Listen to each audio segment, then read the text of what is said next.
बिस्मिल्लाहिर्रहमानिर्रहीम। अस्सलामुअलैकुम। Welcome to my channel cooking with Humi. उम्मीद है कि आप सब खैरियत से होंगे।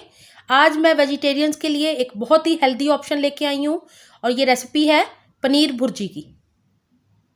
पनीर भुर्जी बनाने के लिए जो जो अशिया मुझे दरकार हैं वो मैंने यहाँ पे इकट्ठी कर ली हैं। आप इनको देख लीजिए ताकि आपको बनाने में आसानी हो।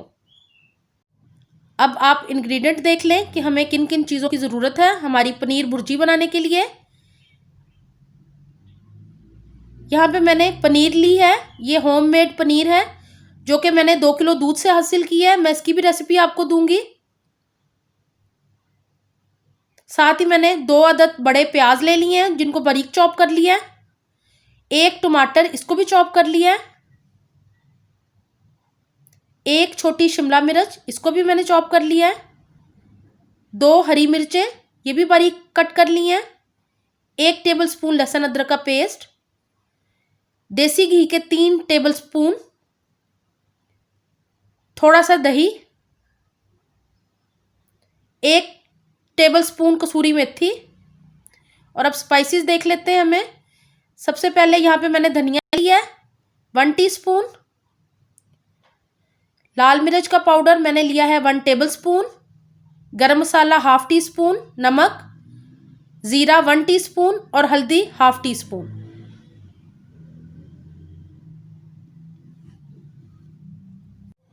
यहाँ मैंने पनीर ले लिया है। ये होममेड पनीर है जो कि मैंने घर में ही तैयार किया था। दूध लेके उससे मैंने ये पनीर हासिल किया है। अब मैं इसको क्रम्बल कर रही हूँ। आप इसको बाज़ार से भी ले सकते हैं, लेकिन अगर आप घर में बनाएं तो उसका ज़्यादा अच्छा रिजल्ट होगा। तो अब मैं इसको छोटे छोटे पीसेस में कर लूँगी। आप इसकी जगह कॉटेज चीज़ भी ले सकते हैं। ये देखें, मैंने इसके छोटे छोटे पीस कर दिए हैं। यहाँ मैंने पनीर के छोटे पीसेस कर लिए हैं, आप देख रहे होंगे।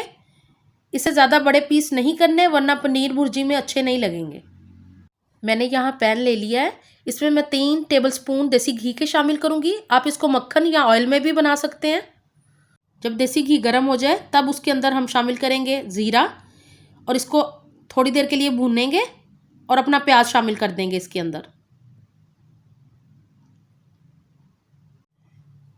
ज़ीरा भून गया है, अब मैं प्याज शामिल कर रही हूँ। प्याज को शामिल करके अच्छी तरह घी में भूनेंगे।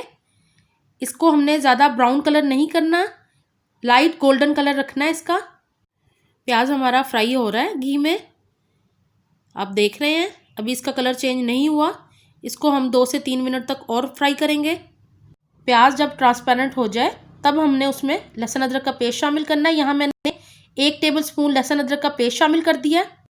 लहसुन अदरक को प्याज के साथ अच्छी तरह भून रही हूँ मैं, ताकि हमारे लहसुन अदरक की स्मेल चली जाए। इसको 2 से 3 मिनट तक मैं भूनूंगी। यहाँ पे मैं इसको मिक्स करूंगी और कवर करके रख दूंगी 2 मिनट के लिए। 2 मिनट हो गए थे, अब मैं इसको खोल के देख लेती हूँ। लहसुन अदरक को 2 मिनट हो गए हैं भूनते हुए। अब मैं इसके अंदर शामिल कर दूंगी 1 कटा हुआ टमाटर, जो कि मैंने बारीक स्लाइस में कट कर लिया था। इससे पनीर भुर्जी का कलर बहुत ही अच्छा आएगा। साथ ही मैं इसमें शामिल कर दूंगी 1 छोटी शिमला मिर्च, जिसमें से मैं हाफ अभी शामिल करूंगी और हाफ बाद में गार्निश के लिए इस्तेमाल करूंगी। शिमला मिर्च और टमाटर शामिल करने के बाद अब इसको मैं 2 मिनट तक भूनूंगी, ताकि हमारे टमाटर अच्छी तरह से गल जाएं। शिमला मिर्च हमने ज़्यादा सॉफ्ट नहीं करनी, आंच मैंने थोड़ी सी तेज़ रखी हुई है इसके लिए। सारी सब्जियों को मैंने अच्छी तरह मिक्स कर दिया है। अब हम इसमें शामिल करेंगे अपने स्पाइसेस, जो कि मैंने यहाँ एक प्लेट में ले लिए हैं। यहाँ मेरे पास है हल्दी, लाल मिर्च, नमक, धनिया और गरम मसाला। ये मैं शामिल कर दूंगी इसके अंदर और सारे मसाले को अच्छी तरह से सब्जियों के साथ मिक्स कर दूंगी,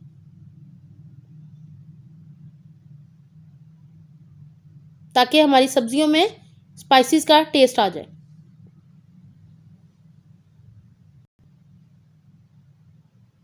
सारा मसाला अच्छी तरह पक गया है।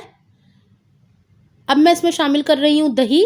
ये तकरीबन 3 टेबलस्पून दही के हैं, इसको मैंने फेंट लिया था। इसको शामिल करके मैं इसको अच्छी तरह से मिक्स कर दूंगी। दही का टेस्ट पनीर भुर्जी में बहुत अच्छा लगता है, हल्का हल्का खट्टा लगता है इससे। जिनको खट्टा पसंद है वो ज़रूर इसमें शामिल कीजिएगा। टमाटर से भी इसके अंदर बहुत अच्छा सा टेस्ट आएगा। अब मैं कवर कर दूंगी इसको। हमारे मसाले को 5 मिनट हो गए हैं पकते हुए। घी ऊपर आना शुरू हो गया है। आप देख रहे हैं कि बहुत अच्छा मसाला लग रहा है हमारा। टमाटर अच्छी तरह से गल गए हैं। अब इसमें शामिल करूंगी मैं हरी मिर्चें जो कि स्लाइस में कट की हुई थी। ये शामिल करने के बाद मैं इसको अच्छी तरह मसाले में मिक्स कर दूंगी। सारे मसाले सब्जियों में कॉपरेट हो गए हैं। यहाँ मैंने कॉटेज चीज़ ले ली है, पनीर। अब मैं इसको इसमें शामिल कर दूंगी। पहले मैं हाफ शामिल करूंगी इसके अंदर। अच्छी तरह मिक्स करने के बाद हम बाकी का पनीर शामिल करेंगे। मैंने अभी हाफ पनीर शामिल किया है। पनीर को शामिल करने के बाद अब मसाले के साथ मैं अच्छी तरह मिक्स कर दूंगी ताकि हमारे पनीर में मसालों का अच्छा सा टेस्ट आ जाए।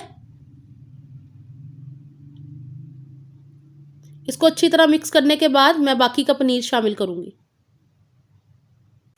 बाकी का पनीर भी मैंने शामिल कर दिया है। पनीर शामिल हो गया है। अब इसको मसाले में मैं अच्छी तरह से मिक्स करूंगी। ये एक बहुत ही हेल्दी डिश है, आप इसको ज़रूर ट्राई कीजिएगा। और जो लोग गोश्त या चिकन वगैरह नहीं खाते उनके लिए ये बेहतरीन है। आपको मैं पनीर के कुछ बेनिफिट्स भी बता रही हूँ। ये रिच इन प्रोटीन है और ये ब्लड शुगर को भी मेंटेन करता है। इसके अलावा डाइजेशन में ये बहुत मुफीद है और आपके ब्लड शुगर लेवल को भी सही रखता है। तो आप इसको ज़रूर इस्तेमाल किया करें अपनी डाइट में। अब मैं इसमें 1 टेबलस्पून कसूरी मेथी का शामिल कर रही हूँ जो कि मैं ऊपर से डाल दूँगी। इससे बहुत ही अच्छी खुशबू और टेस्ट आएगा हमारी पनीर भुर्जी में। 5 मिनट के लिए मैंने कवर कर दिया था। अब मैं इसका ढक्कन खोल के देख रही हूँ। इससे बहुत ही प्यारी खुशबू आ रही है मेथी की और बाकी मसालों की। आप इसको ज़रूर अपनी डाइट में शामिल किया करें। ये बड़े और बच्चे दोनों के लिए बहुत मुफीद है। पनीर भुर्जी बिल्कुल तैयार होने वाली है। आप देख रहे हैं कि साइड पर से घी बाहर निकलना शुरू हो गया है। इसका मतलब है कि हमारी सब्ज़ी बिल्कुल तैयार है। अब मैं इसके अंदर डाल रही हूँ बाकी की हरी मिर्चें जो मैंने सेव कर ली थी। अब मैं इसमें बाकी की बची हुई शिमला मिर्च शामिल कर दूंगी। इसको अच्छी तरह से फैला के। आपको मैं ये भी बताती जाऊं कि ये वेट लॉस को भी बूस्ट करती है बहुत ज़्यादा। जिन्होंने वेट लॉस करना है वो भी इसको इस्तेमाल करें तो आपको बहुत मदद मिलेगी इसके लिए। और हार्ट की हेल्थ के लिए भी ये बहुत ही मुफीद है। तो आप कॉटेज चीज़ या पनीर इसको ज़रूर इस्तेमाल किया करें। मज़ेदार पनीर भुर्जी तैयार है। पनीर भुर्जी को मैंने सर्व कर दिया है। आप देख रहे हैं कि इसका मसाले का कितना खूबसूरत कलर आया है। और जब आप इसको ट्राई करेंगे तो फिर आपको खाने में भी बहुत लजीज लगेगी। तो आप इसको मेरी रेसिपी के साथ ज़रूर ट्राई कीजिएगा। अगर आपको मेरी कुकिंग पसंद आ रही हो तो मेरे चैनल को सब्सक्राइब करें, लाइक और शेयर करना बिल्कुल ना भूलिएगा और बेल के आइकॉन को ज़रूर प्रेस कीजिएगा ताकि आप मेरी आने वाली लेटेस्ट वीडियोज़ देख सकें।